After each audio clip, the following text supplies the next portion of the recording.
Hello, Dog Nation. My name is Brandon Adams, and this is DawgNation Daily, the daily podcast for Georgia Bulldogs fans. I'm sure you're like me, thrilled about what you got a chance to experience on Saturday night in Sanford Stadium. Still a little tired. You know, something about we didn't get home until, and I'm talking about in my living room, until like 4 o'clock on Sunday morning. So a little bleary-eyed still, even after a day of rest. And now looking ahead to figuring out exactly where Georgia stands through 4 games after a unforgettable night there at Sanford Stadium. We'll talk all about that today. We'll react to the crowd's impact on the game. We'll talk about some of the heroes for Georgia from the game. And, boy, Notre Dame, in terms of living up to their reputation of being very easy to dislike, maybe they add a little fuel to that fire after the game on Saturday as well. So we'll kind of touch all those bases. I'm really glad you're with us. It's going to be a fun week around here. We'll start it next as DawgNation Daily, the daily podcast for Georgia Bulldogs fans, begins right now. Presented by DawgNation.com, this is DawgNation Daily, the daily podcast for Georgia Bulldogs fans.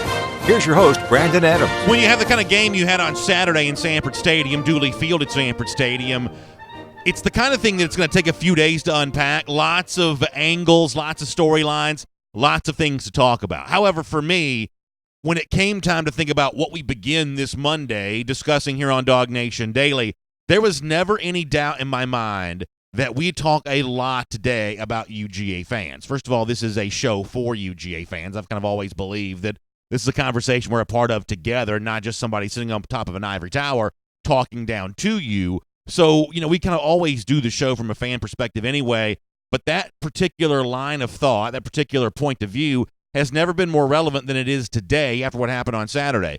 The word that I used on Saturday night as part of our Pella Window postgame show is awe-inspiring.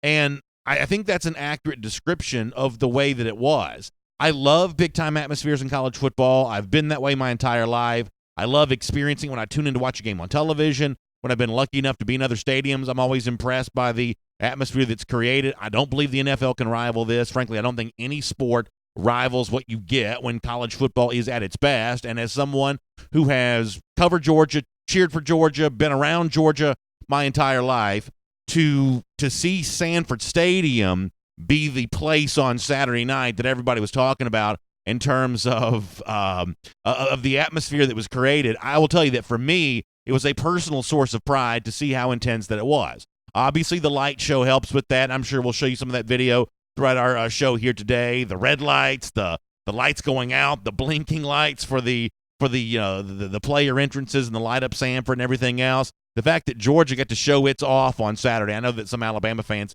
have been on social media a little bit upset that not only have they not gotten to show off their new lights yet, they're not sure when they're going to get a chance to do it. The fact that Georgia has already gotten a chance to do that, I just think it's all really cool and really fun and really amazing. As I said before, I'm sure we'll show you some of what the crowd was able to do on Saturday throughout the program for those of you who are able to watch us on video here today. But for now, though, let me let you hear from Kirby Smart on this, who was obviously, like he is in each and every game, complimentary of the fans after the game. However, this time around, you could tell it meant just a little bit more to him. Here's what he said after the game. What an incredible atmosphere, and it seems like we say the same thing over and over each time we come in here, but our fans are by far the best in the country, and this is why you come to UGA. When you get an opportunity to play in an atmosphere like that, in an environment like that, it's really incredible. You don't really know what's inside you in life or football till you get tested, and I thought we got tested tonight. We found out a lot about our team. We're far from perfect, and we got to get a lot better. But they'll fight you, man. They'll fight you over and over again. And yeah, so listen, obviously the fight that Georgia showed and the things that we learned about Georgia coming off this game, well, no doubt have plenty of time to talk about that. But in terms of the fans' role in all of this, I thought it was significant. And it wasn't just a show, and it wasn't the kind of thing that was shallow. I mean, you know, an hour before the game, I was on the field walking around the student sections and all the different pockets of the stadium where students are housed. They were already full. They were already making a bunch of noise, and you could tell this was going to be that special kind of game. And then when it came time for kickoff and all the normal pregame festivities were going on, they were going on that little extra level of pizzazz because it's Notre Dame, because it's a night game, because it's the first big game of the 2019 season, a year in which expectations for Georgia are so high. Because of all of that, it just kind of added even more to what was in there. And Kirby Smart's going to say this in a moment. I'm going to let you hear the audio for yourself, but as a way of setting that up, there is no doubt in my mind that what Georgia fans did on Saturday night made the game harder to win. Notre Dame's chances of winning were diminished because of the fact that the Georgia fans made the place such a hostile place to play. I talked about this last week on DawgNation Daily. I asked the question, with the ticket prices being so high, with the buzz about the game being what it is, sometimes in this state that can work its way into being maybe not the atmosphere you want it to be. It becomes a see and be seen crowd. It becomes an Instagram selfie crowd. It becomes hey, I want to be in the cool spot to be. I don't necessarily care who wins or loses. I just want to be able to say I was able to get the hot ticket. It says something about me more so than being a fan in some regards. But that's not what this was for Georgia on Saturday night. This was a crowd there to make a difference in the game, and Kirby Smart could not have made that more clear in his post-game press conference that the fans were right there alongside Georgia, truly providing what it's supposed to be, which is a home field advantage. Kirby again. Oh, unbelievably important. I mean, you think about that game, you think about the botch snap on the one drive. I mean, they impacted the game tonight more than I've ever seen a game impacted, not only here but anywhere, where they just affected the game with the false starts and the different things, and it burnt their timeouts. It's a different game if they're calling timeout at the end of the game to get the right play, right personnel, maybe get guys fresh. And now they don't have them, and the clock's running because they burned them earlier because of the crowd noise caused them to. So it was definitely the 12th man today, and we certainly needed it.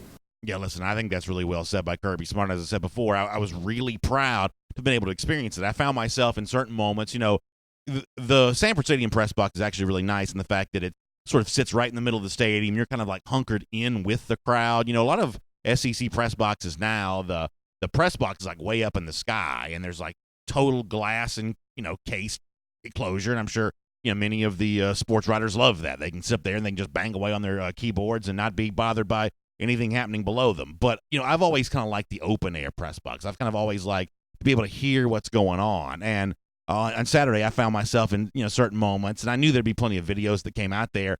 I just wanted to be able to sit there and just kind of soak it all in and watch it take place. It was just really, really cool to see on CBS in front of the entire country to be able to see the impact the Georgia crowd was able to make. I said it was awe-inspiring. I think that's the right way to describe it. And for me personally, I'll never forget it for the rest of my life. I was really, really glad I had a chance to experience that, and I look forward to experiencing that kind of atmosphere for many years to come. Obviously, the lights add to that, but the particular degree of passion that Georgia fans have right now transcends any kind of cool light show or anything like that, or even any kind of jersey color the team could have worn. This is about a level of connection these fans have with this particular team, and that makes that really fun to see. Now, as far as the results on the field, I think it's really interesting to look at all the different hot takes kind of coming out of Georgia versus Notre Dame, and we'll have our own, I guess, over the course of the next few days. There was plenty to like. There's plenty to love. Maybe some things that would leave you feeling just a little bit concerned, maybe in some regards, and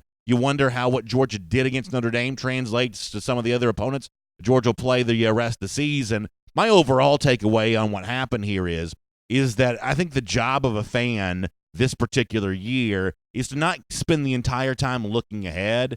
I think that Georgia had a pretty good team in 2018, even if the season itself didn't finish the way that some fans would have liked for it to have. But when you really pay attention to, the way that a lot of people that consume this show and watch Georgia football, the way they spent most of 2018 was kind of always looking ahead to what's going to happen next and the big game, and how does the way that Georgia plays in this game impact the way that Georgia might play against some future opponent. And my gosh, life goes by fast enough as it is without wishing away a season when, to get back to the SEC championship game and everything else. I think you've got to be able to enjoy the moment that you're in. And so, I really found myself in the last 24, 48 hours wanting to enjoy the moment that was Saturday night and appreciate the fact that Georgia got a win against Notre Dame, sweeping the home-and-home series these teams signed a few years ago. But there will be some debate about what the football meant and what it says about Georgia, both for the negative and the positive. Let me give you a couple of examples of what's out there, and that'll set the stage for the conversation we're going to have all week long. Let me start with Dan Wolken, USA Today,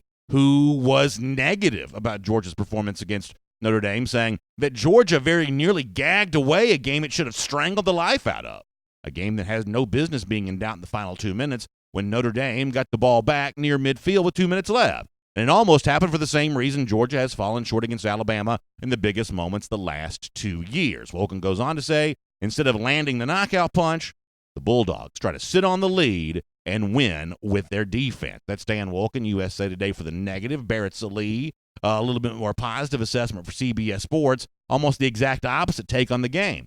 Barrett writes, the Bulldogs have been on the brink of their first national title since 1980 in each of the last 2 seasons. If they get over that hump in 2019, think back to the knockout punch they delivered in the second half versus Notre Dame. It's the moment that this year's Bulldogs proved they're worthy of wearing the title belt. Once again, Barrett Sallee, CBS Sports. So you see 2 wildly different interpretations of what happened Saturday versus Notre Dame. Barrett Sallee sees it as a knockout punch. The guy from USA Today sees it as an opportunity to, what do you say, put the stranglehold on and not doing it. Either way, pretty violent imagery from a couple of the riders who were in position on Saturday night. I mean, ultimately, what is the real truth? Like most things in life, I think it's probably somewhere in the middle. I do think Georgia deserves credit for winning the game. First of all, credit for scheduling the game, then winning the game. And yet, in the way in which Georgia won, it probably leaves you asking some questions about what comes next. And luckily, we've got a few days to figure all of that out.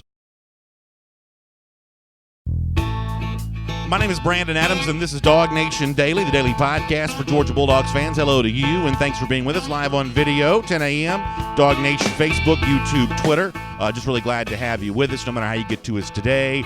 Radio at noon, Athens Sports Radio 960 The Ref. The world-famous DawgNation.com will post the podcast, as well as all the other podcast channels, Apple and Google and some of the others. And I know some of you said, hey, there's some more podcast channels out there. You got to make sure you get on those, and we're going to work really hard to make sure we do that. Let me also say this, for those of you watching on video right now, one of the things that you see is right here on my desk, something you've seen as part of our Marlowe's matchup and some of the other broadcasts that we're doing. I got the hover helmet right here. It's spinning around. It floats in midair. For those of you listening radio podcasts, I know you can't see this. Every time we bring this thing out, it's always getting a lot of attention. And so if you're the kind of guy or gal that likes to have in your office every piece of Georgia memorabilia or down in your basement, wherever you keep your Georgia gear, you want kind of every cool Georgia thing they make. Well, the next cool thing to have is the hover helmet. The really good news is our friends at Hover Helmets are offering a great deal to DawgNation Daily listeners and viewers. You can get a 20% discount right now, and I know that some of you have tried to order the Hover helmets online, and they've been sold out. The good news is they are taking orders on the Georgia Hover helmet again. So here's what I need for you to do. Go to DawgNation.com today, and when you look up there at the top of the page, right there at the top, big letters, you can see a place you can click into and get 20% off your Hover helmet order. It's really fun to have the Hover helmet on the desk with us here today as a part of DawgNation Daily. And if you want a 20% discount on this really cool, awesome piece of Georgia memorabilia, go to DawgNation.com. Hover helmet's right there at the top of the page, and you can check that out a little bit more. All right, let's go around the doghouse right now. Brought to you today by our friends at Pella Window and Door. And, you know, I think that when you look back on what happened for Georgia and Notre Dame on Saturday, I think you see a couple of instances in which Notre Dame very much lived up to its reputation as the kind of team that's a little bit easy to cheer against. You know, part of what made Georgia crowd as loud as it was on Saturday was the fact that it's fun and it's easy to cheer against the Notre Dame Fighting Irish, and some of that was regenerated and renewed on Saturday with what looked to be a series of fake injuries by Notre Dame. I think we have some of the video we can show on this of Notre Dame players being encouraged to go down to the ground. It certainly looks to be a bit of a fake injury there a couple times for Notre Dame against Georgia on Saturday. However, when Notre Dame coach Brian Kelly met with the media, he does a little Sunday teleconference each and every week. One of the first questions out of the box was, hey, what about the allegations of fake injuries? And Brian Kelly, who is no stranger to sanctimony, became more sanctimonious than normal. Here is the Fighting Irish head coach. I think they both got one of them was evaluated, Owusu was evaluated for concussion. He was brought to the tent. So, you know, that hard to be booing at a young man who suffered, you know, an evaluation for concussion. And quite honestly, Georgia doesn't play very fast, you know, so I found that to be quite interesting that there would be such a a number of questions on something like that. And then the other one was cramping. But again, it's a non-story, non-issue. It happens in college football all the time, and guys go down and they've got to be administered to. I've seen games where have played against us where many more. So not really sure why even you're asking the question. Ooh, a little pushback at the reporter for even asking the question. Dare to criticize the high and mighty Brian Kelly on this. By the way, the player that he said was evaluated in so-called concussion protocol did re-enter the game, so it couldn't have been that serious. Either that or Notre Dame's got flimsy concussion protocol. You can decide for yourself on the Fighting Irish side of things which one of those issues is true. I think the idea of head trauma and safety and things like that's an important discussion in football right now. Frankly, I think Brian Kelly ought to be ashamed for turning this into, I guess, a rebuttal to a what's obviously in plain video, a criticism of the behavior of some of his players on Saturday night. I think that he's better than this, and I think that's a bad look for him. Now, there was more from the game on Saturday in terms of things I don't think that Georgia fans are going to be all that happy with when it comes to Notre Dame. We'll get to some of that in a little bit if you don't mind, because we are running a little bit late right now. But I did want to give you a chance to hear Brian Kelly's response. Outraged that people would dare question what we all saw with our own eyes. Faking injuries, even taking a subtle jab at Georgia. They don't play very fast. Well, they were certainly playing too fast for Kelly at that point in time. Certainly the Notre Dame defense, it certainly seemed anyway. So a lot of fun there when it comes to that kind of stuff as Brian Kelly fires back at that criticism. It's Around the Doghouse is presented by our friends at Pella Window and Door. And, Pella Window and Door can help equip your house with energy-efficient windows and doors. And the great thing about Pella is that they're a national company, but they have a branch, right here in Georgia, which means you get local service backed by the power of a national company. They've also got a great offer right now that I want you to be aware of. You can get 50% off qualifying installations or 0% APR for 48 months. So that's an opportunity you want to take advantage of right now because it's only valid through November 14th. It's going to go away soon, so we'll make sure you check that out. The website to go to, pellasoutheast.us, pellasoutheast.us, or you can give Pella Window and Door a call in their Dunwoody showroom. It's 404-445-2979, 404-445-2979. Pella Window and Door of Georgia, viewed to be the best. All right, we'll have more from the Notre Dame side on Saturday that I think is going to be aggravating Georgia fans a little bit. We'll do that later on. We'll talk about Jake Fromm, DeAndre Swift today here as well. But for more on the game now, here on DawgNation Daily, let's talk to our buddy Jon Stinchcomb. And, of course, Jon Stinchcomb, a great friend to DawgNation and a guy that no doubt was watching what went down with Georgia and Notre Dame very closely on Saturday night. And he joins us here today on DawgNation Daily. First of all, Jon, thanks for your time. We appreciate you being with us. And I'm sure you're like me when you looked in at what you saw on Saturday night. The performance of the Georgia crowd, the impact they had on the game. We've seen some cool atmospheres between the hedges before, but as I said to start our show today, I don't think we've ever seen one quite as good as what we saw on Saturday night. What was your take on that? Oh, well, I think Coach Smart is right. There's a lot of work left to do.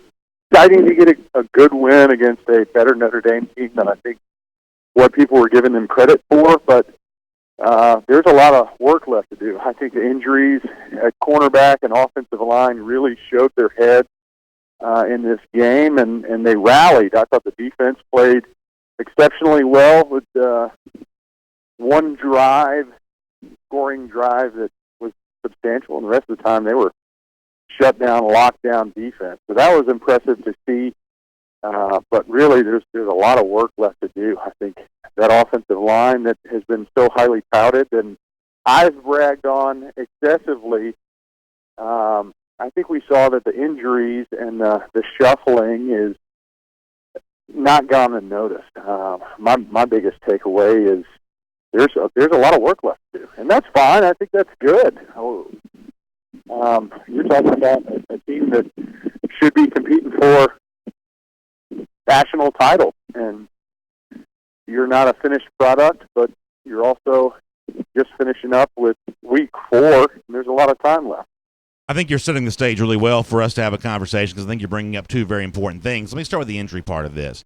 I think part of the story for Georgia for the positive on Saturday is pretty clearly the way that it weathered the storm of the injuries that it had.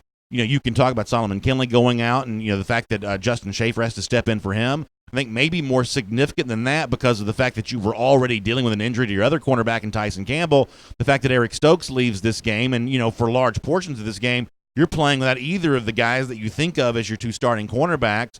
And Georgia seemingly weathered that storm at least well enough to win the game on Saturday there as well.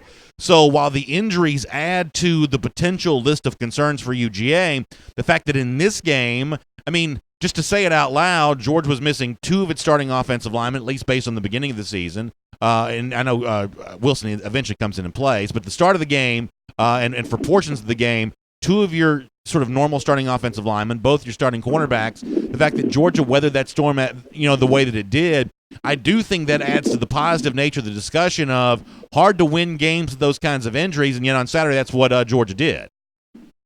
Well, yes, I think it's because you're talking about the expectations of this team that I possibly could look past the success of being able to replace two starting offensive linemen against a top 10 opponent and still be able to win a game. I think for a lot of teams, you lose two key pieces, and that's a deal breaker. In prime positions like offensive line and cornerback, to lose two guys in both positions, that could really be a backbreaker for a number of teams. So one, I think you talk about the strength of the depth on one hand. Now the other side is it affected the game, especially with the offensive line. I think we didn't see the performance that you'd expect out of what's been touted as the number one offensive line in college football. They didn't live up to that billing, and I might be setting myself up for public ridicule, but I'll stand by it. They have the talent, they can get there, but the injuries affected it, and they didn't have the game that they could have. Again, injuries is a part of that picture, but just overall performance and execution wasn't what you'd expect from the number one offensive line unit in college football. Yeah, I think you're bringing up a fair point to discuss there, and when it comes to Kinley going out, it doesn't take but a couple of injuries for a very deep offensive line to suddenly have its depth questioned just a little bit, and with Georgia dealing with a couple of those, Wilson does come back and play. That depth, you start to question that a little bit of, okay, so what do you have after your sixth, your seventh guy? And you start finding that out in a game like this. But beyond that, John, a direct question I want to ask about this is, for Georgia, who's made the hallmark of its offensive line being really, really big, really, really big guys, in a game like this, and we've seen some examples of this in the past, that size doesn't seem to matter quite as much, or in some cases it provides an opportunity for the opposition to scheme against that. Notre Dame became another opponent to try to use quickness, seemingly, along the defensive line of scrimmage as a way of combating the size from Georgia. It kind of worked. Georgia had a chance on 4th and 1 late in the game to kind of go for it and smash mouth and put the game on ice. Kirby chooses to kick a field goal instead of that. I guess my question is this. What does Georgia need to do to make its big offensive line matter more in games like this? Well, I think right now you describe that room as a bunch of bullies, which in one sense is a great thing because against a lesser opponent, man, they're nasty. You got to love their attitude and their approach to the game. And when they're superior, man, are they superior. They crush people. But when you go up against a top 10 team like Notre Dame, who isn't going to just totally kowtow to the numbers and look at, man, these guys are huge. Well, they've played big opponents before, and that defense loaded the box as we kind of expected and challenged them to the backroom bar fight of we're going to put an extra guy in the box. You're going to have to make some throws and against one-on-one coverage, which Jake Fromm did exceptionally well. But for that offensive line, there was a lot more movement and pressure, and they didn't handle it as well as you would hope. Again, I think injuries is a big factor to that. Communication, working with a new guy next to you, comfort in a position. I'm thinking about Cade Mays in particular. Cade has bounced from 3 different spots. It's one, for the past few weeks we've said how great it is. man, it's great to see his versatility. Yeah. Man, he can play left side and right side and inside and outside. But when he was at right tackle, he was not at the top of his game. I felt like you almost had to bring in Isaiah Wilson, whether he was ready or not, to recover from that ankle injury. And so, all that to say, there's just room for improvement. Yeah. You know, you got the talent in the room, and you got the coach that can get it done. But it wasn't their best outing. Okay, there's more games ahead. That just means that you've got to continue to develop as a unit throughout the season.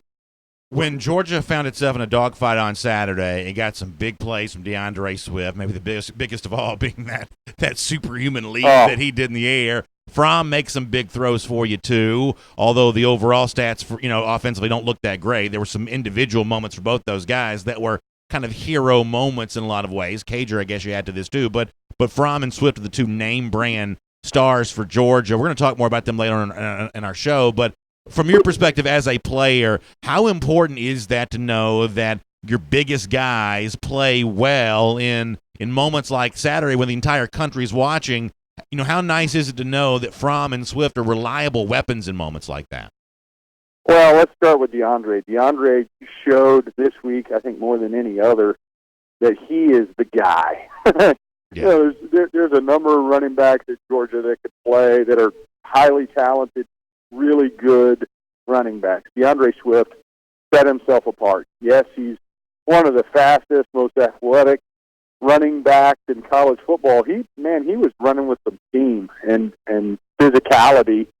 So he's got it all. As an offensive lineman, you got to love being in front of a guy like that. It makes everyone better. So he lives up to his billing, continues to impress. And Jake Fromm, the guy made every play that, for me, he was putting the team, when given the opportunity, putting them in the best situation and giving his wide receivers a chance. I'd also like to say Cager and some of those catches he was making proved Fromm right. There's a lot of times when you're a quarterback that it depends on how he gets analyzed as to what the receiver does in that situation.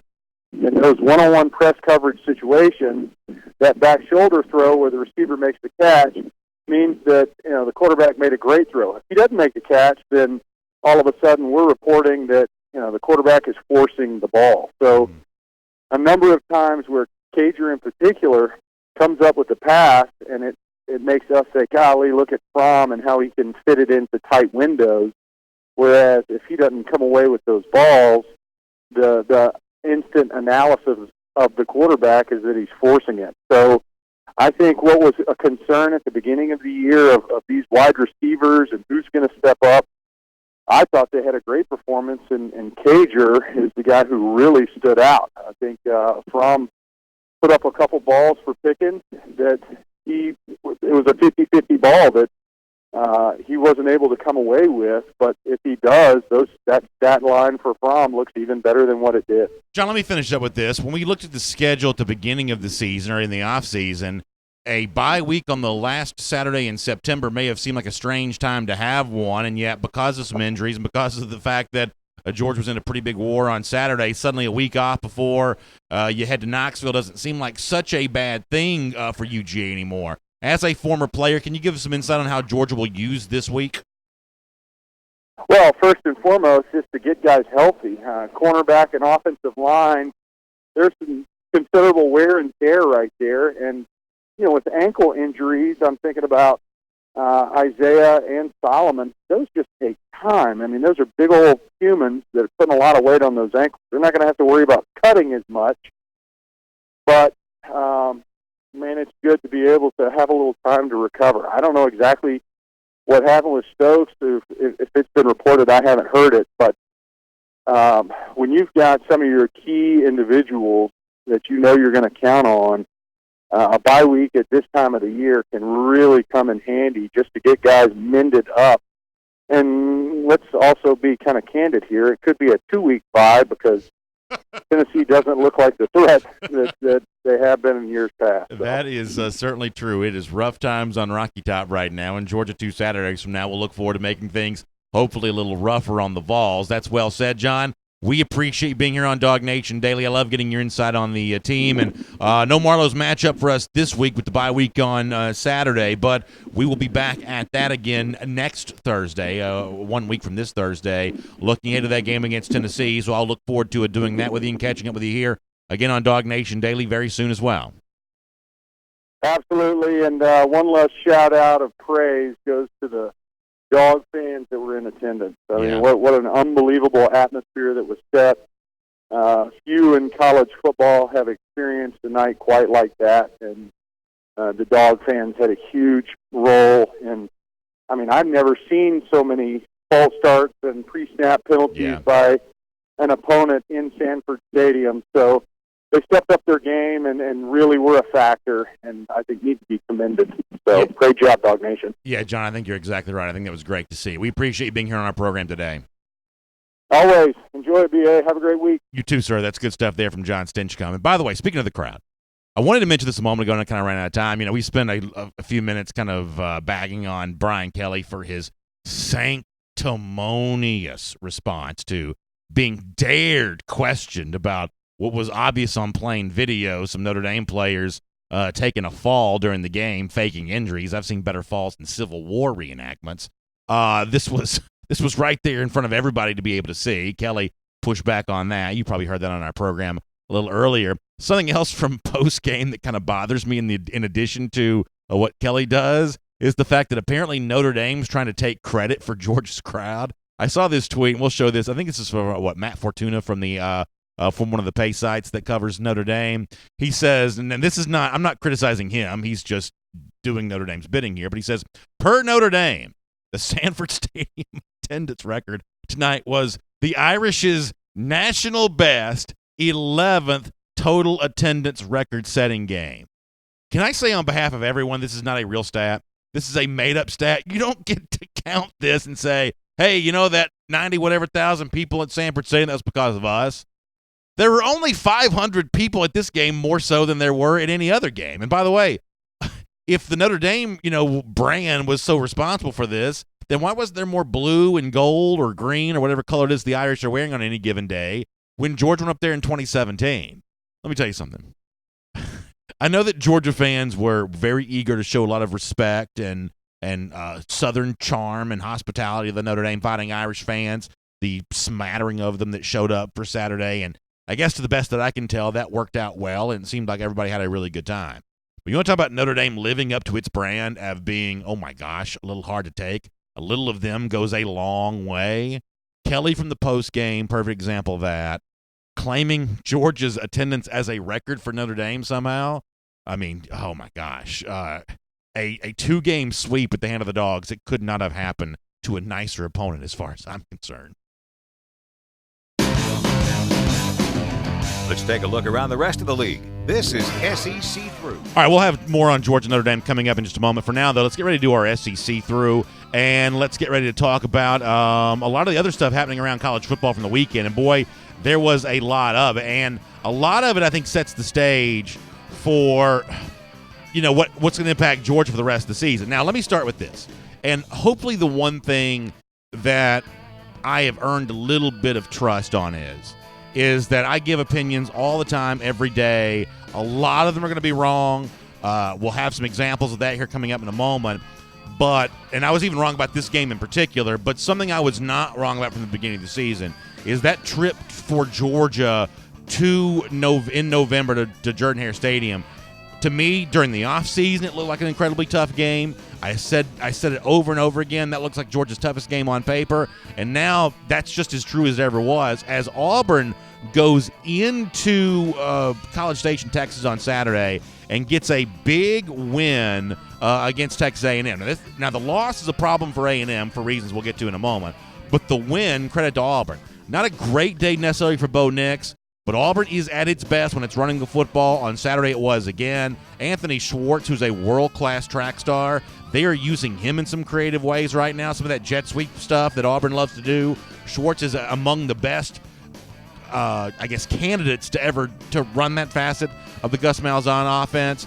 Auburn's not a perfect team right now, but they are a dangerous opponent. And the thing about in the month of September, they've already won at Texas A&M and a neutral site game against Oregon. That's a pretty impressive start to the season for Malzahn, who began the year in the hot seat, probably still not all that popular with his fans. But my, oh my, what a start to the season it's been for Auburn, looming as a very tough November for both really Georgia and Alabama, both, because Auburn hosts them both in that month of November. The Tigers won both those games in 2017, so keep your eye on November for Georgia.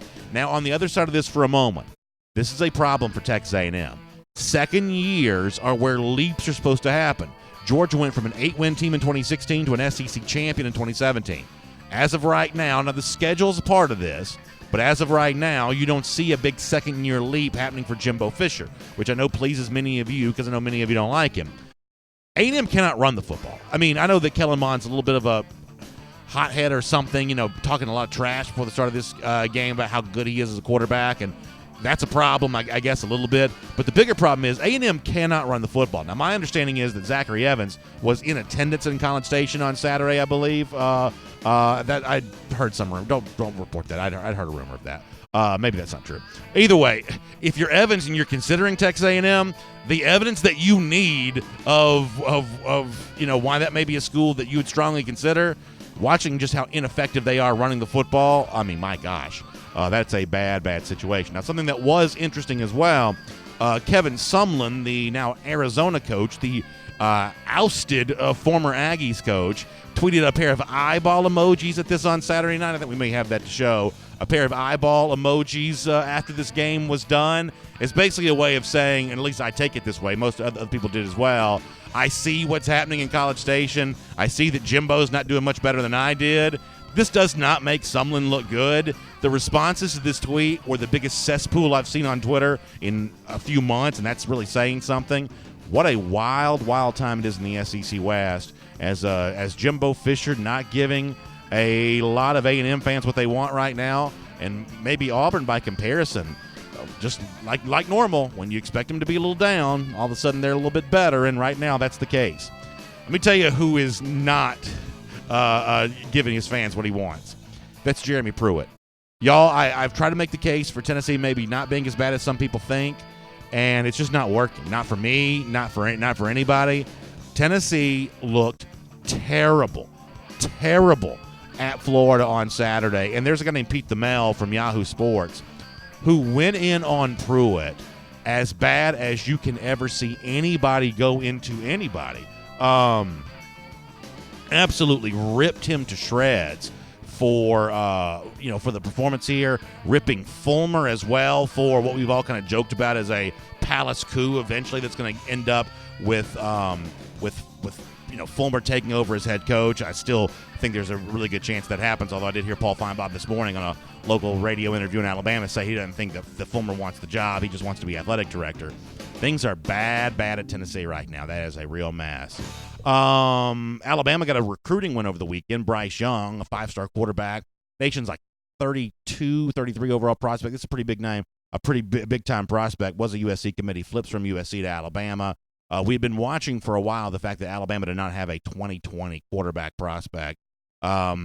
We are of the belief around here that Talia Tagovailoa is not going to be the next to Paul Tyson, the grandson or great-grandson of Bear Bryant. That's not maybe quite the quarterback prospect that his lineage would lead you to believe that he might be.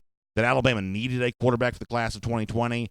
I'd even made the suggestion the longer they go without one, maybe it makes you think that Nick Saban really is operating on a short-term trajectory. Well, they answer that criticism emphatically by bringing in Bryce Young, the 5-star here for the class of 2020. So a big recruiting win for Alabama there. Really quickly, kind of do a little bit of a roundup on a few other things. South Carolina, this game had a chance to be closer. They are marching late. Pick 6 for a touchdown. Goes the other way for Missouri, which makes the final margin of victory look a little bit better in favor of the Tigers. But there had been a lot of local media criticism of Muschamp going into this game. The fact that it's these kinds of games, forget Clemson and Georgia, the two rivals that have just leapt, magnitudes beyond South Carolina. It's games like this at Columbia, Missouri, where you'd like to see Muschamp be able to put up more of a fight. Another example of that, this loss is going to be a little bit of a problem for him. There's some fans getting restless. thought the officiating in Oxford, Mississippi for Ole Miss on Saturday was really suspicious. Pac-12 officials on the field, Pac-12 officials in the replay booth. You can do the Google search for yourself on this. There has been a lot of questions asked about some very curious decisions made by Pac-12 replay officials. At the end of the game, not replaying the goal line situation. But by the way, John Rice Plumlee in the game for Ole Miss, Elijah Moore, the former UGA committed receiver, hauling in a catch that almost could have been a touchdown. No replay of that one way or another. That's a very curious situation. After there had been another curious situation in the Arizona State-Michigan State game from not all that long ago. It's kind of a weird time for the Pac-12, and they're probably going to have to answer for that. Speaking of needing some answers, the Chad Morris era in Fayetteville, Arkansas may be coming to an end sooner rather than later. They got beat by San Jose State, and my understanding was it wasn't even very close. So kind of an ugly situation there involving a lot of various SEC coaching situations right now. You got a lot of fan base on the verge of being very unhappy with their guy, and we'll keep following these and see where they go, and we'll make that your SEC through. And here on DawgNation Daily, want to get into our Heisman hierarchy here. It's presented by our friends at Kroger, and I thought that Saturday, while not a statistically sterling game for the Georgia offense, it's the kind of big moment where both, I think, Jake Fromm and DeAndre Swift keep their candidacy alive for the Heisman Trophy, just on the basis of the way they led their teams throughout the game, and certainly in Fromm's case, more towards the end of the game, when Georgia needs some big passing plays, he was able to step in there and do that. I've said a million times, also, the currency of our modern age is video. When you've got the video of DeAndre Swift leaping up the way that he did, you know, the leaping play has become a pretty common part of college football because of the fact that the above-the-shoulder hits have been taken out of the game. Therefore, defenders are looking to go lower and lower and lower, and obviously a smart offensive player is going to try to leap over that. So we've seen leaping plays in college football now for a while. To my eye, having seen this live and in person on Saturday and then replayed on video a couple times, I don't remember anyone ever jumping higher than what I saw DeAndre Swift do, where he kind of went up and then almost seemingly went up again. It was an amazing thing, and that little piece of video, more so than a whole bunch of stats, probably keeps Swift alive in this conversation for the moment. One thing is for sure, after the game, Kirby Smart had a compliment to offer to both Fromm and Swift, big players stepping up in a big situation for UGA. Here's what Kirby said about that. There were some really large hearts out there tonight. One, DeAndre Swift, who ran the ball with passion, guts, and just relentless effort. The effort and leadership of a Jake Fromm to third down scramble and take two hits and almost get a first and manage the game really beautifully.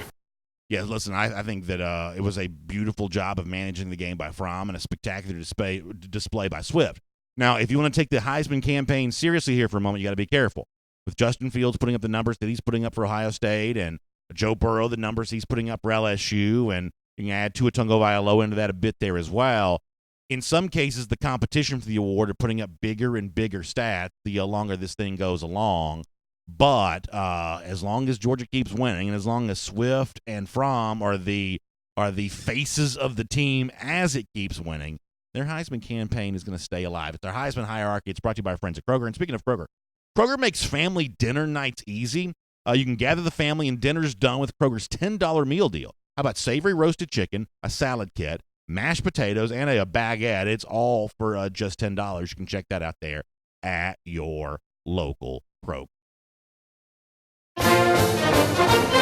All right, so we will get ready to wrap up our program. We're going to have a busy week of kind of unpacking everything that happened from Notre Dame on Saturday. An amazing display by UGA fans. An interesting performance by the Georgia team. Gutsy in some regards, imperfect in others. I thought Jon Stinchcomb had some interesting things to say about that. I'll also say this. I was very proud on Saturday, ESPN's College Game Day. You know, we've been kind of preaching the Gator hater stuff here for kind of a while, and it was nice to see the ESPN Game Day crowd get a load of that. I don't know if we have the picture we can show. A little Gator hater love in the ESPN College Game Day set on Saturday. There you go. Nice to see that. 1,057 days then since Florida beat Georgia. So whoever brought that sign to game day, I really, really appreciate that. That's a cool thing to be able to see. And by the way, let's go ahead and update our Gator hater number for today as well. How about 1,059 days We still think that number's going to keep climbing for a while. It's good to think about that. It's good to have you with us as a part of DawgNation Daily.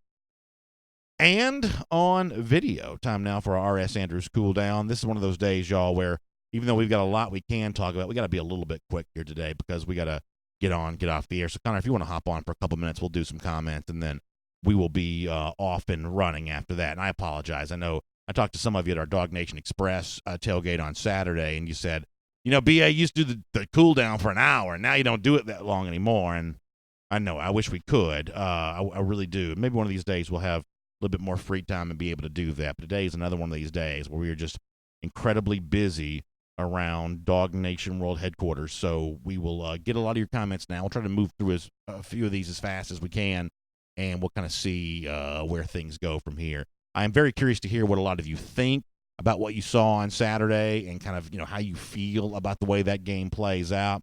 I thought it was an incredible night at Sanford Stadium. I thought that the energy in the stadium was truly, palpably electric, and I thought it was great to see. I agree with some of the stuff that Jon Stinchcomb said, though. I agree with John's take that there's a lot of work for Georgia to do. Now, I don't want to let the unfinished business by UGA cloud what ought to be an enjoyable win, but I thought Jon, in a lot of ways, really struck the right tone with some of his words today, and I'm curious how those landed with other UGA fans there as well. Willie Gray says, as much as we were told to respect their fans, they disappointed. Hold on, let me get the rest of this from Willie. He says they disappointed me on all levels, including chanting during our alma mater.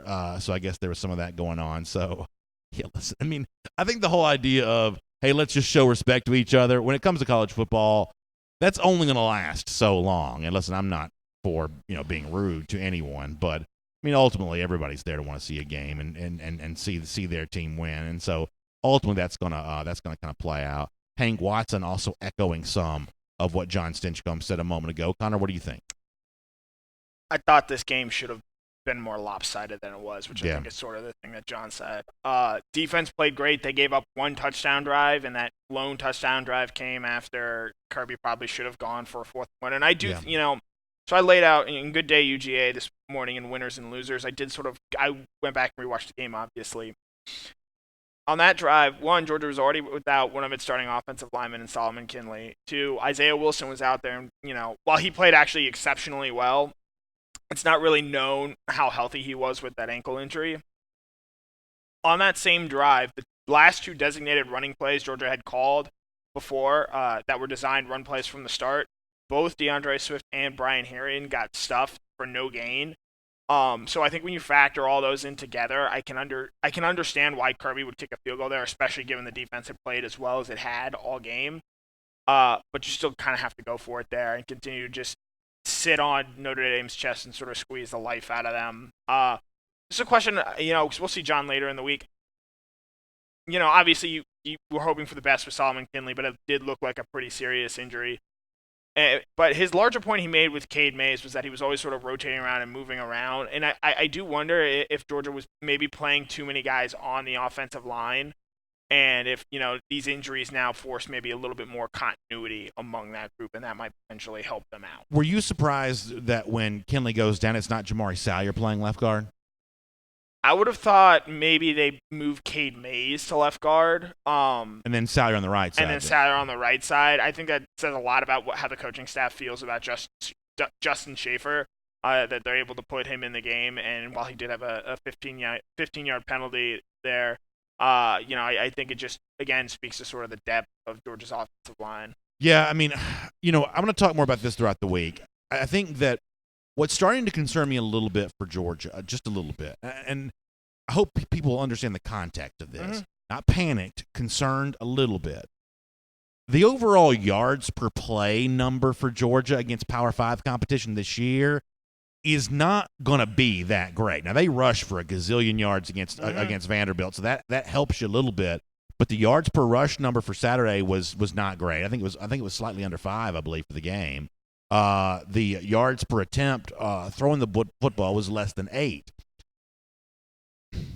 I just assumed the Georgia offense was going to make it look a little easier than this. I will say I think the first half, it was a very strange first half in terms of the way the offense was called. There was a lot of, plays that were going horizontal and not maybe enough that were going vertical. And in the second half, I think Fromm was 14 pass attempts, 126 yards. So that's a little bit closer to 9 pushing 10 yards per attempt there. Mike Griffin just wrote a story about this on DawgNation.com. I think it's time for Georgia to sort of unshackle Fromm and let him do a little bit more in the passing game, because Saturday night, that's the most impressive 187-yard passing performance I think I've ever seen. He was in complete control of that offense.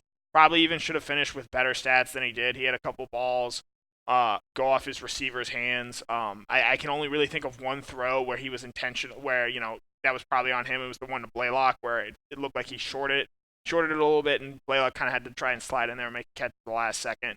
But every other ball was right on his receiver's hands, and Fromm really played outstanding Saturday. I've got some really good YouTube comments. I'm going to get a lot of these in a moment. Let me make one more point, though, before we do. To my eye, and I try to not make myself out to be more of an X's and O's expert than I am, but to my eye, the one thing I don't see Georgia doing nearly as much as I see some other teams doing, and to me, Saturday night's a perfect example of when this ought to be able to work. The RPO, where the quarterback has the option of handing the ball off, forcing a linebacker to make a decision, and then throwing over the linebacker's head. I mean, I thought that opportunity for Georgia was there on Saturday, especially with how active that Notre Dame was trying to beat the line of scrimmage. Why not a little bit more of that on Saturday? The intermediate throws. Connor, am I wrong for saying I didn't see as many of those as I would have liked to have seen on Saturday, especially the RPO version of that throw, where you're seeing some teams even kind of hold the ball longer in those RPO situations, to make the linebacker have to wait even longer to make his decision. I mean, that's something I would have liked to have seen more from Georgia on Saturday. I don't know. I can't argue with you on the RPO stuff, but there were some intermediate routes there. There was a big third down pass to Eli Wolf. It was around 3rd and 8. There was a really great catch by him. There was a Demetrius Robertson sort of pass in the second half where he was open over the middle and Fromm hit him there. And then there was obviously another one over there on the sideline. I just think, and Wolken, while his headline is kind of egregious, saying, Kirby's conservative play calling will cost Georgia later on, I think that's a little extreme. I do think Fromm has sort of showed that you kind of just need to just give him the keys and let him run this offense, sort of trying to sort of, micromanage a player of this caliber. So Devin Glenn says he thought the RPO was ran a good bit. So Devin, you may be right. I'm certainly not going to, go to the mattresses on this argument, but something just for me personally, I feel like I wouldn't mind seeing a little bit more. Let me get a few more of these on YouTube. Here's two YouTube comments from G. Grace, who I don't know if I've ever seen this. Back-to-back complimentary comments from G. Grace. How about that? Said he really liked what he saw out of the Georgia defense on Saturday, and then follows up with, why does Georgia only let Fromm throw, in that 5 to 10 yard passing plays? He has a good arm, and I think he certainly showed that on Saturday night, especially with his connection with Lawrence Cager. I mean, what Fromm has, that is Fromm's elite skills, is accurate, and you saw a lot of examples of that on Saturday, where he puts the ball on a spot as well as anyone could. And I wish that Georgia would take it out for a spin a little bit more, because Robert Clark says on YouTube that Jake Fromm is an elite quarterback that Georgia chooses to use as a game manager. How does that stick with you, Connor, based on what you saw on Saturday? Look, the game manager, until he beats Alabama, there are going to be people out there that, will always sort of think of Fromm in that same way. But if you want to continue to call him a game manager after what he did on Saturday, I just can't help you. I thought he was truly outstanding, especially in that second half, the way he ran the offense. Well, now. Wait, will you give me the satisfaction of finishing my larger point? By all means. Ian Book was intercepted twice in that game, and that led directly to 6 points. Fromm did not turn the ball over at all. What was the winning margin in the game? 6 points. 6 points. Right. John Allen says, talking about Richard LeCounte, I'm going to defend LeCounte. To my eye, I thought LeCounte had a pretty good game. He did. The last commit pass, he got caught kind of staring in the backfield, flat-footed on the touchdown drive. That was on Richie. But other than that, I mean, I felt like I saw LeCounte making some plays on Saturday. And that commit, just give him the Mackey Award. Yeah. I mean, just it also scares me to death to think about what Albert O, the big giant. If you think Komet's big, wait till you see Albert O, who's like 9 feet tall and 700 pounds. Georgia will have to figure that situation out, because I believe Albert O may even be better than Komet is. That's a tight end situation for Georgia to have to deal with. I think Georgia's linebackers, their inside linebackers, have to play better against the pass. That was sort of an issue last year early on. Teams sort of exploited it at different times. And on Saturday night, that was clearly something Notre Dame was going to try and go after. Kent Caldwell says, Coley, if you were going to play it safe, how about back shoulder to Pickens safe, the best athlete on the field? Yeah, Pickens only targeted one time. And, for me, Twice targeted? Twice. He was targeted once in the end zone and was ruled incomplete, and then he was targeted on the last throw of the game. Okay. So I guess, yeah, okay. Here's my issue with that a little bit. There's different ways to say the same sentence. With George, it's a different guy every week. Or there's a way of saying that. With Georgia, it's like a different guy every week. And for me, it's more of the second part of this of, after the last two games against admittedly smaller competition, but after the last two games, you're like, man, freshman receivers, you can't even believe it. It's Pickens, it's Blaylock. How big are these guys going to be the rest of the year? And then on Saturday, it's Lawrence Cager who we're all talking about as the preferred target of Fromm. On the one hand, it's good to have a lot of weapons offensively, I guess. But for Georgia, it seems like for the last couple of years, we go into every game not really knowing what to expect in terms of who's going to have the ball thrown to them and kind of what the pecking order at wide receiver is going to be. I guess I wish it was a little bit more predictable than that sometimes. Yeah, so I understand your point. However, I thought Cager was exceptional on Saturday. I'm not saying he wasn't. Right. No, and I know you're not. And, Pickens has looked good. Blaylock has looked good. D-Rob has looked good at times this year. So, I get where you're coming from, but it's not like, okay, are we going to have a guy step up? I think right now Georgia is sort of showing it's going to be who is going to be the guy that steps up this time?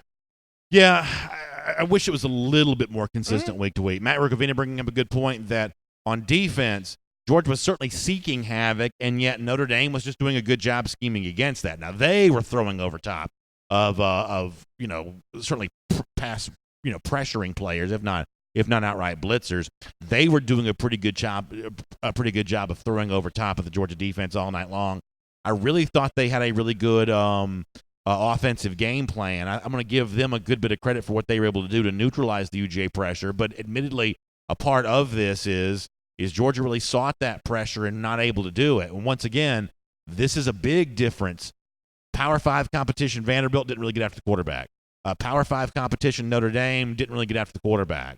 Murray State and Arkansas State in the backfield all day long. That is a glaring difference in these four games. I think one of the things that was kind of clear on the rewatch, I think Georgia very much made a concerted effort to try and keep Book in the pocket, especially during the early part of the game. But as the game went on and they wanted to force the issue a little bit more, they were more willing to abandon sort of their contained lanes to try and pressure him. And you did see that have varying degrees of success later in the game, but there were also times where Book, as good an athlete as he is, was sort of able to beat sort of those pressure contains. But I understand your point about the sacks not being there, but on that last play of the game, for Notre Dame, Nolan Smith and Jermaine Johnson were in Book's lap immediately. And I thought it was really cool, and I wrote about this in our forum. And by the way, I think it's a fun place to follow along with the game if you want to, forum.DawgNation.com. But if you look at third downs for Georgia all night long, it's Nakobe Dean in the game. It's Jermaine Johnson in the game on many of those. Adam Anderson was in Jermaine Johnson's spot a couple times. Trayvon Walker was in the game a lot of those third downs. Obviously, Nolan Smith. Really cool to see that many of the newcomers from the 2019 class being asked to be a part of that third down pass rushing, pass pressuring scenario for Georgia. Really cool to see how many freshmen were invited to be a part of that. I thought that was a great thing to be able to see. We're going to do a couple more minutes of comments, then, y'all, we've got to get off the air because we've got a lot we're going to have to do today. Dennis Brown also says he thought they had pressure on that last fourth down. Yeah, certainly that was an example of that because they really had him running for his life there. That's fair to say. Mark McHugh brings up a really good point that the game is different if the muff punt doesn't occur. And Tyler Simmons is the last one I expect to have any kind of issue with that. It was shocking for me to see that. But in terms of the tone of the game, we said this last week that Georgia would not be impervious to mistake. And an example of that on Saturday where Georgia was not impervious to those mistakes. Brian Jones mentioning some of the special teams issues for Georgia apart from the Tyler Simmons issue with the muff punt. It is just fair to say the punting issue for Georgia is going to have to be addressed. Let me get Connor Riley here for a moment. All right, Connor, we lost your microphone. Just a heads up, guys. Yes, I'm aware the video is frozen. If you give us like 10 seconds or 10, 15, 20 seconds, I think I'm going to be able to get it fixed. The audio is currently working. It's going to dip out for about 10 to 15 seconds, but I'm going to try and get us back on video. All right, so we'll let Connor have a chance to do that, see if he can reboot things, and I'm not sure if you can.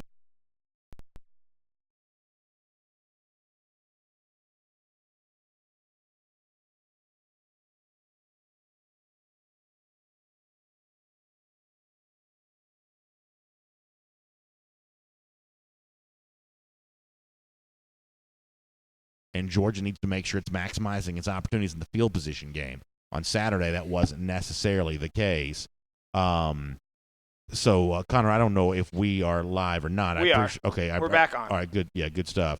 Appreciate your work on that. And I think you would agree with the commenters, including the one that I just read, that the special team situation, the punting situation, for Georgia, that's something that's going to have to improve this year. There was a problem on Saturday. Right, I wrote about this on in Good Day UGA as well. The non-Rodrigo Blankenship special teams play was atrocious this weekend. You have Tyler Simmons muff a punt. You have Dominic Blaylock, who came in for him at punt return as a punt returner. He misreads a punt, and the roll gave Notre Dame an extra 10 yards of field position there. Jake Camarda had punts of 25 yards and 27 yards, and that 27-yarder was his final punt of the game that gave Notre Dame 1st and 10 on the Georgia 48, needing a touchdown and a win. Kirby Smart is a guy who, he loves to talk up special teams and how important it is to him. Georgia just has to get better because, yes, Georgia was, I think, pretty clearly the better team on Saturday, and I don't know if the final score necessarily represents accurately how much better they were than Notre Dame. The part of the reason that game was as close as it was because Georgia's special teams were just awful. And if Georgia's punt and punt return units play like that against Alabama, Clemson, Ohio State, Oklahoma, teams that are maybe a little bit more to match them on a talent level, Georgia won't have the same sort of result that it did on Saturday. Yeah. Philip Jordan Wells says the defense was the real MVP. There was a lot I liked from that defense. And Connor, I know you and I are kind of the same mind on this because I was talking about this on Saturday night. Devod Wilson, I thought, came up big a lot for Georgia. It was really interesting to see him, emerge in that role for this game. The best I could tell, I thought that he really looked the part on that. We expected Georgia to have great success against the run. They did. I've said this a lot over the last couple of years. You are not going to beat Georgia without running the football. Nope.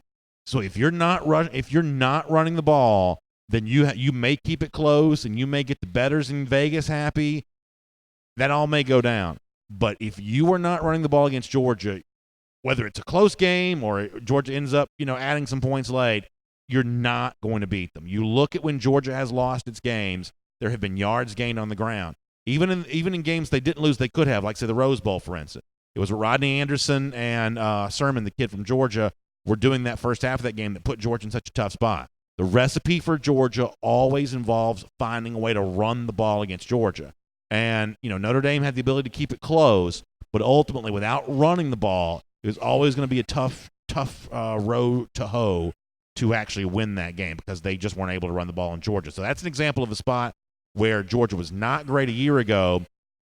And, you can decide for yourself how good of a rushing team you think Notre Dame even is. But an area in which Georgia was not great a year ago, but they certainly helped preserve victory there Saturday night. Georgia is, since the start of the 2017 season now, Georgia is 28-0 when they outrush their opponents. They are 0-5 get outrushed. Steve, that's a good stat. Steve Schiavini says, mistakes aside, it's the kind of game that Georgia would have lost in the past. That's kind of true. Steve, I think that's a fair point. We can think of a lot of examples like that over the years where Georgia did let games like that get away. It kind of reminds me of something that GB2 said.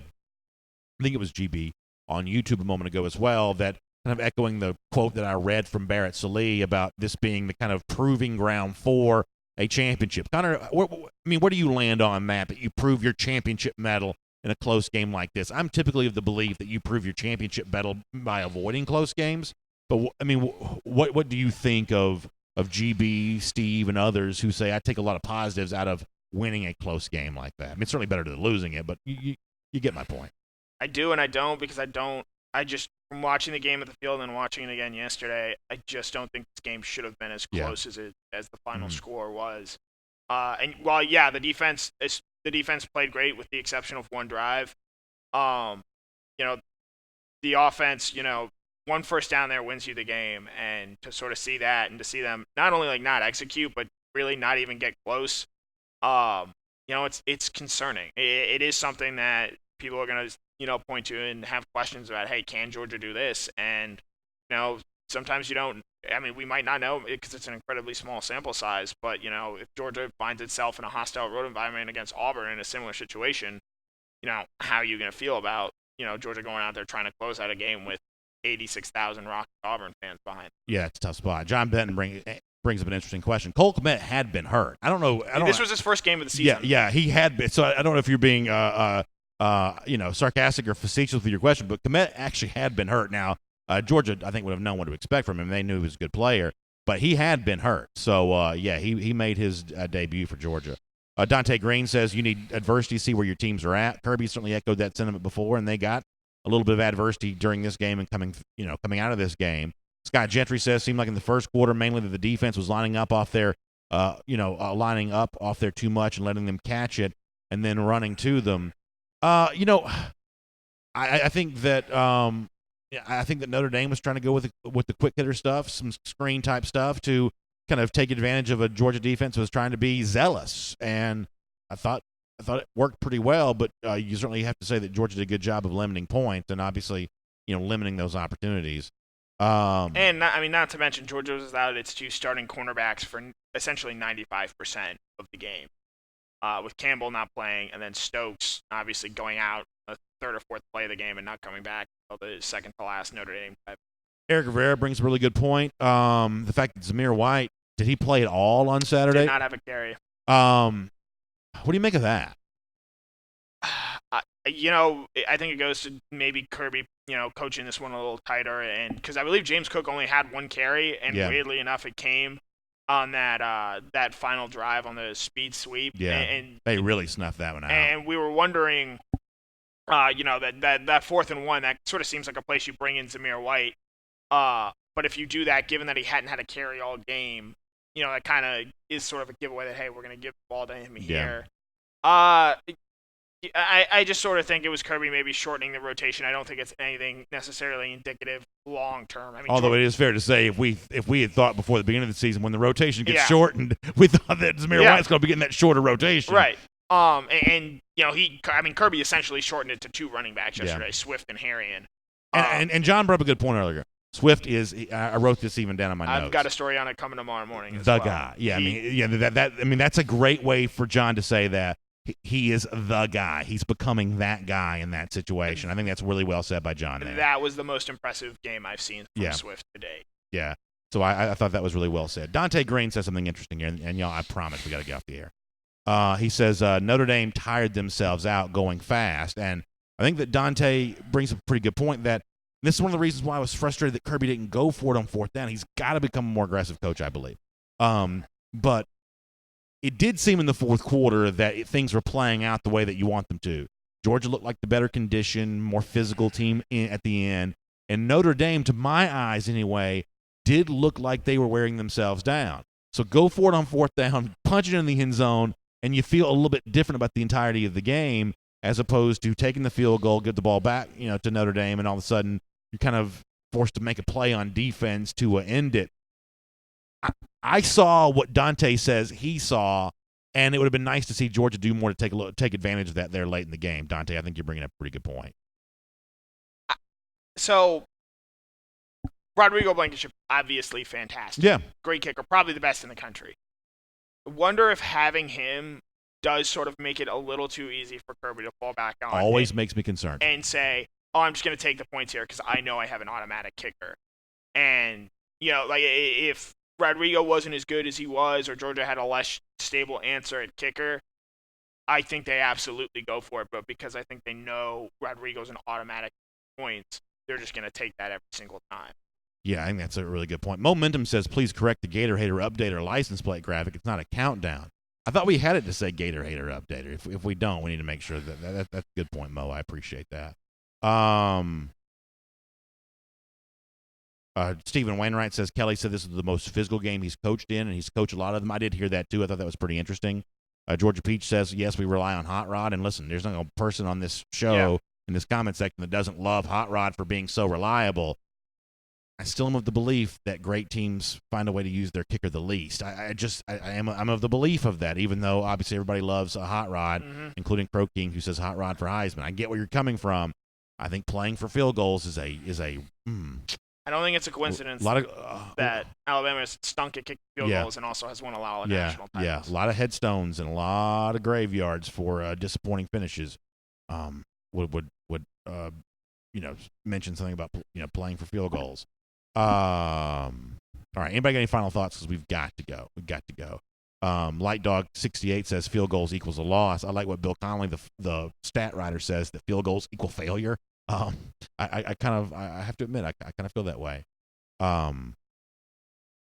GB2 says everyone we play says the most physical team they played the last 2 years. That matters. That's a good point. Let's watch Notre Dame against Virginia on Saturday, by the way. Let's see if they show any ill effects. And by the way, Brian Kelly's already told us that was a huge game, that they didn't want to look ahead to Virginia against Georgia. Let's see if Notre Dame looks ill-affected by having played Georgia against Virginia this upcoming Saturday. Pretty good point. I'm kind of the mindset that Notre Dame very much be on upset alert, because this is a Virginia team that you do not want to be playing Bronco Mendenhall, a Bronco Mendenhall team after you play the most physical game that you say you've played in a while. I like it. Dimitri Sullivan says, with 4 games in, BA, do you think we have anyone enter the portal with a bye week? I'd be very surprised. Kirby does a good job of playing a lot of guys. I'd be very surprised about that. I don't think George is heading that direction. We do have to go, though. Chad Clark, good point. McCole Hardman tearing it up to the Chiefs. What an offense that is to watch. Boy, that's really something. It's great to see. It's great to see that going on. All right, we got to go. R.S. Andrews Cooldown, air, heating, plumbing, electric. They play all those positions for us. They can do all those for you here around DawgNation. Make sure you check them out online at rsandrews.com. Take advantage of the $99 Smiley tune-up. They'll get your system back to factory fresh specs. Also, keep up with what's going on in Atlanta. Check in throughout the day to get your Atlanta news now to AJC.com. Unfortunately for the Atlanta Falcons, things are not good. And strong column by Michael Cunningham taking that organization to task for a loss yesterday at Indianapolis, so you can check that out. Also, a really interesting investigation at the AJC. Senior care and care facilities is such an important part of life for so many people. I'm sure it even affected someone that you know. Really an interesting investigation of what's going on in some of these facilities. You can check that out online at AJC.com, too. Get your Atlanta news now every single day at AJC.com. R.S. Andrews Cooldown will do it after every single show, including again tomorrow. We'll see you back here at 10 a.m. then. Y'all have a great day, and thank you so much for being a part of DawgNation Daily.